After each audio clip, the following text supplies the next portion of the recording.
Baik, Assalamualaikum warahmatullahi wabarakatuh. Balik lagi di channel aku, yaitu Rehan Wulandari. Nah, di video sebelumnya aku sudah membahas apa itu apresiasi puisi dan bagaimana cara mengapresiasi puisi. Di video kali ini, kita akan menganalisis unsur intrinsik pada sebuah puisi. Nah, untuk menganalisis sebuah unsur intrinsik dalam puisi, tentunya kita harus tahu dulu apa sih unsur intrinsik itu.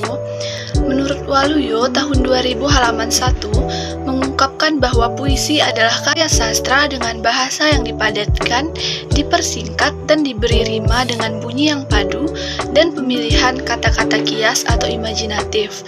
Nah, unsur intrinsik adalah unsur atau komponen yang berada di dalam sebuah karya sastra atau tulisan, merupakan faktor pembentuk suatu karya menjadi satu keutuhan. Nurgiantoro menjelaskan bahwa unsur intrinsik adalah unsur-unsur yang membangun karya sastra itu sendiri. Unsur-unsur itu disebut sebagai penyebab sebuah karya sastra hadir sebagai karya sastra. Nah, pada video kali ini kita akan membahas 8 unsur intrinsik dalam puisi. Yang pertama itu ada tema, yang kedua ada diksi, yang ketiga ada rima, yang keempat ada irama, yang kelima ada amanat, yang keenam gaya bahasa, yang ketujuh kata konkret, dan yang kedelapan itu ada tipografi. Nah, sebelum kita menganalisis unsur intrinsik pada puisi, kita harus tahu dulu apa sih tema itu dan 7 poin lainnya tadi. Nah, tema merupakan gagasan pokok yang diungkapkan dalam sebuah puisi. Tema menjadi penentu penyair untuk menentukan diksi dalam puisi, dan tema yang mewarnai dalam suatu karya sastra. Nah, yang kedua itu ada diksi.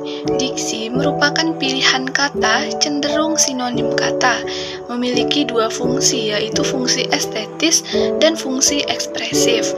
Fungsi estetis di diksi ini berguna sebagai unsur yang memperindah puisi, sedangkan fungsi ekspresif berguna sebagai unsur yang membantu penyair mengungkapkan ekspresi yang dimilikinya. Yang ketiga itu ada rima. Rima merupakan kesamaan nada atau bunyi, tidak hanya dijumpai pada akhir setiap larik atau baris puisi saja, tetapi bisa juga berada di antara setiap kata dalam baris. Dapat dijumpai di awal larik atau bait, di tengah, di akhir, atau di dalam. Rima berpaut itu seperti ABBA, rima bersilang ABAB, dan rima dangkal AAAA. Keempat itu ada irama. Irama merupakan dinamika suara dalam puisi agar tidak dirasa monoton bagi penikmat puisi. Pengulangan bunyi yang berulang-ulang dan tersusun rapi. Intonasi larik itu jatuh pada kata kedua atau ketiga. Yang kelima itu ada amanat. Amanat merupakan kandungan pesan yang terdapat dalam karya puisi, sering berupa anjuran atau kata persuasi yang bisa mendorong penikmat untuk melakukan sesuatu atau memikirkan sesuatu. Nah, yang keenam itu gaya bahasa. Selain penentuan kosakata yang diambil, kerap kali dalam sebuah puisi akan ada sebuah susunan kata yang memiliki karakter yang bermajas, konotatif, dan bermakna ganda. Majas ini juga tergantung dengan kondisi psikologis dan lingkungan dari sastrawan. Ini yang membuat setiap gaya bahasa dari sastrawan memiliki ciri khas dan berbeda-beda. Yang ketujuh itu ada kata konkret, kata yang berperan agar imaji bisa terlaksana, karena kata konkret memiliki sifat imajinatif yang mengakibatkan timbulnya imaji. Biasanya berupa kata kiasan, simbol, atau lambang. Nah, yang terakhir itu ada tipografi. Tipografi adalah seni cetak atau tatanan huruf dengan aturan penyebaran pada ruang yang tersedia untuk menciptakan kesan tertentu guna kenyamanan membaca. Jika kita lihat beberapa puisi tentu memiliki berbagai perbedaan bentuk. Ada yang dituliskan dengan halaman yang tidak dipenuhi kata, penempatan pada tepi kanan dan kiri, berbentuk zigzag, terpisah-pisah perkataannya, dan dengan bentuk pola lainnya. Nah, setelah dijelaskan 8 poin unsur intrinsik tadi, masuklah kita kepada menganalisis unsur intrinsik pada puisi. Kali ini saya akan menganalisis puisi berjudul Pamflet Cinta karya W.S. Rendra. Nah, yang pertama itu ada tema. Dari puisi karya W.S. Rendra tersebut dapat ditarik kesimpulan bahwa tema yang terkandung di dalamnya adalah tentang kerinduan kepada sang kekasih. Di setiap bait di sana disinggung bagaimana perasaan dan kerinduannya pada sang kekasih. Pengungkapan rasa rindu ini secara tersurat, secara jelas tergambar pada bait ketiga. Kemudian, selain pengungkapan rasa rindunya kepada sang kekasih, penyair juga menjelaskan bahwa kerinduannya ini diperparah ketika melihat kondisi situasi demokrasi di tempatnya. Kedua hal ini, antara kerinduan terhadap kekasih dan demokrasi, dibaurkan oleh penyair dalam seluruh bagian dalam puisi ini. Bagian yang dapat terlihat jelas mengenai hal ini tergambar pada bait kedua. Nah, perhatikan ketika penyair mengatakan bahwa ia merindukan wajah dan keberadaan kekasihnya yang kemudian ia hubungkan dengan masalah demokrasi yang memperparah kondisi perasaannya.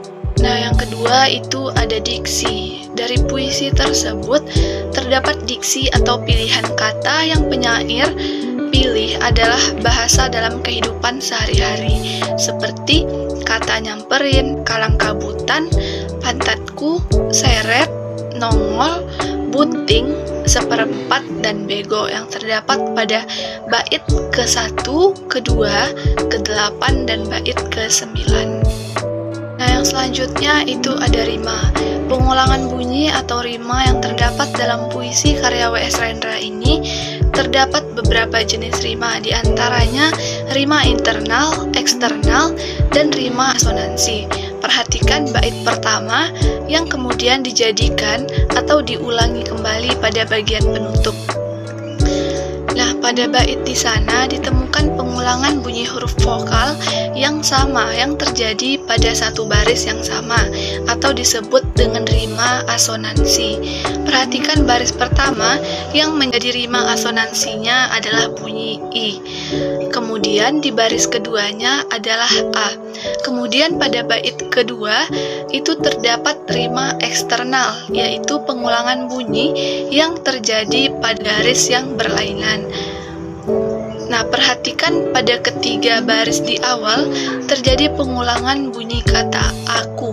Ini disebut dengan rima eksternal.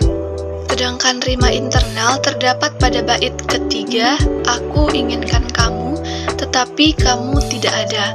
Rima disebut rima internal karena pengulangan bunyinya terjadi pada baris yang sama dalam penggalan yang berbeda. Aku ingin kamu adalah penggalan pertama dan yang berikutnya adalah penggalan kedua. Keduanya biasanya dipisahkan oleh tanda baca. Selanjutnya itu irama. Rima atau ritma yang digambarkan penyair dalam puisi ini adalah ritma syahdu, damai dan sedikit pada bagian-bagian tertentu sedikit menghentak. Perhatikan bait pada puisi W.S. Rendra yang satu ini cenderung syahdu karena menggambarkan mengenai perasaan seorang pemuda aktivis yang sedang merindukan kekasihnya. Dan irama atau ritma yang sedikit menghentak itu pada bagian ini perhatikan bait keempat dan keenam, yaitu ketika penyair mendesak dengan mengajukan pertanyaan-pertanyaan. Selanjutnya yaitu gaya bahasa.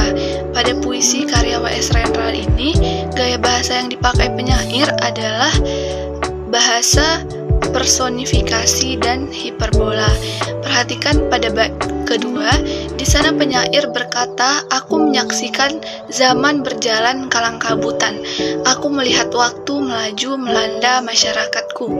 Dari baris ini didapati dua pernyataan yang menyatakan benda mati seolah-olah memiliki sifat-sifat seperti manusia atau disebut personifikasi pada kata zaman berjalan dan waktu melaju. Kemudian gaya bahasa ini juga ditemukan pada bait ketujuh yang berbunyi angin menyapu rambutku. Setelah gaya bahasa personifikasi, Kemudian yang ditemukan pada puisi ini adalah gaya bahasa hiperbola, yang bentuk pernyataannya seakan-akan melebih-lebihkan realita yang terjadi. Gaya bahasa ini ditemukan pada bait kedua, pada baris keempat dan kelima yang berbunyi, "Dan aku melihat wajah-wajah berdarah para mahasiswa, kampus telah diserbu mobil berlapis baja." Pada pernyataan ini, penyair seolah-olah mendramatisir dan melebih-lebihkan peristiwa yang terjadi. Gaya bahasa ditemukan pada bait ke-8 juga yang berbunyi, "10 tahun aku berjalan tanpa tidur, pantatku karatan, aku seret dari warung ke warung, perutku sobek di jalan raya yang lengang." Pada pernyataan ini, jelas tidak mungkin seseorang tidak tidur selama 10 tahun, menyeret, pantat dari warung ke warung dan perutnya yang sobek. Nah, selanjutnya itu ada kata konkret.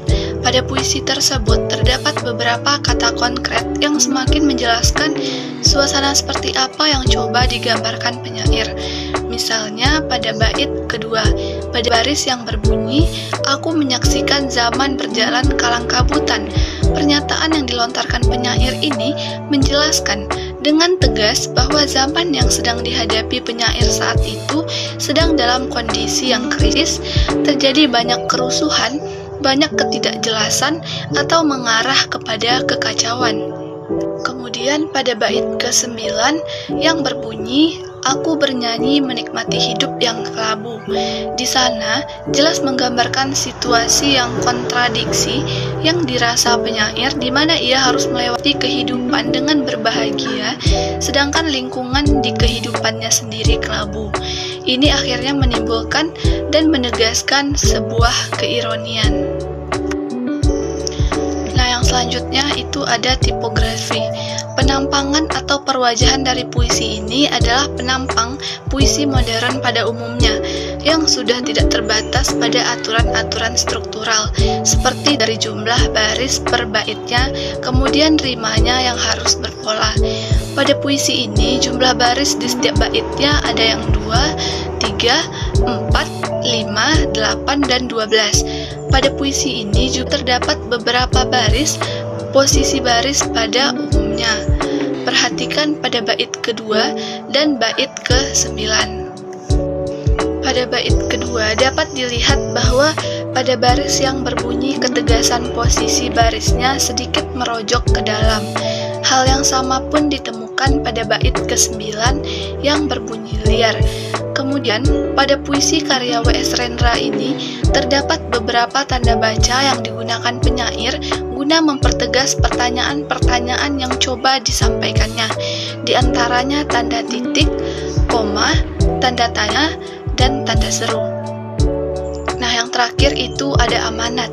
Pesan yang coba disampaikan penyair di dalam puisi ini adalah mengenai demokrasi, yang mengimplementasikan keamanan haruslah bersumber kepada hukum, akal sehat, dan rasa kemanusiaan. Nah, sekian dulu yang dapat saya sampaikan pada video kali ini. Apabila ada kesalahan, mohon dimaafkan. Jangan lupa like, komen, dan subscribe. Assalamualaikum warahmatullahi wabarakatuh.